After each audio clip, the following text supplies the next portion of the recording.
Meu nome é Ariadne, sou do 7º ano, tenho 11 anos e vou falar sobre estratégia de sobrevivência do habitat.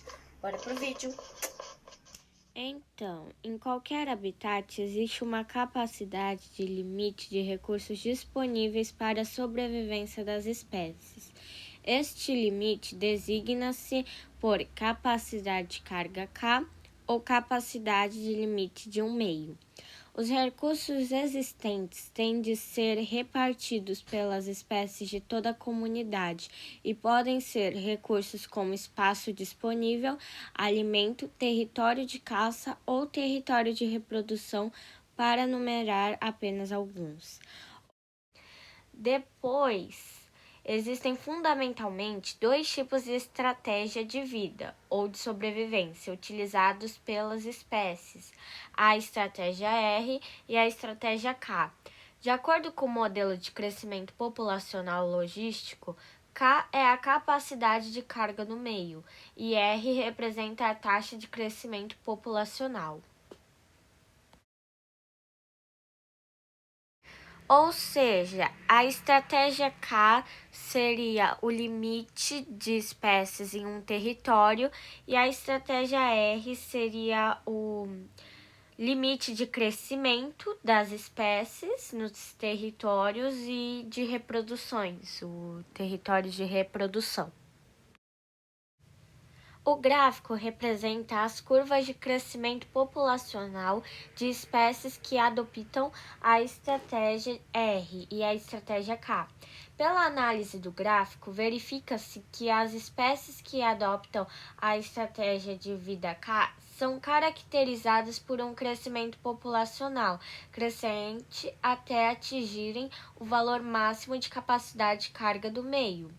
Quando atingem esse valor, mantém-se com uma densidade populacional estável ao longo do tempo. Já as espécies caracterizadas da estratégia R aproveitam essencialmente as janelas de oportunidades que surgem durante as quais as condições do meio são favoráveis à reprodução e crescimento populacional.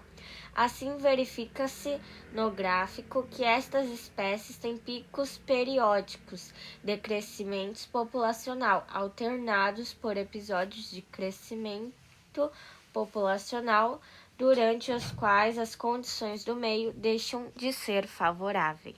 Oi, meu nome é Maria Amélia, eu tenho 12 anos, sou do 7º ano e vou falar sobre a estratégia de sobrevivência dos animais. Enfim, Você já deve ter ouvido falar sobre, por exemplo, aqueles animais que vivem camuflados, como o bicho-folha.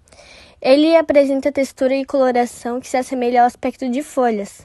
Assim como essa espécie, tem outros animais que também se adaptaram em ambientes que fossem parecidos com as cores do seu corpo. Logo, os predadores têm dificuldade em detectá-los, aumentando assim a chance da sobrevivência desses animais. Existem outros grupos de animais também que eles se fingem de mortos para poder sobreviver. Agora eu vou falar os 3 animais que têm umas táticas diferentes dos outros grupos de animais. O primeiro é o gambá, que ele solta um líquido fedido e se ele for pego, ele muda de estratégia e ele se finge de morto. O próximo é o camaleão, que quando ele percebe que algum perigo se aproxima, ele muda a coloração da pele e fica camuflado até ele se sentir seguro.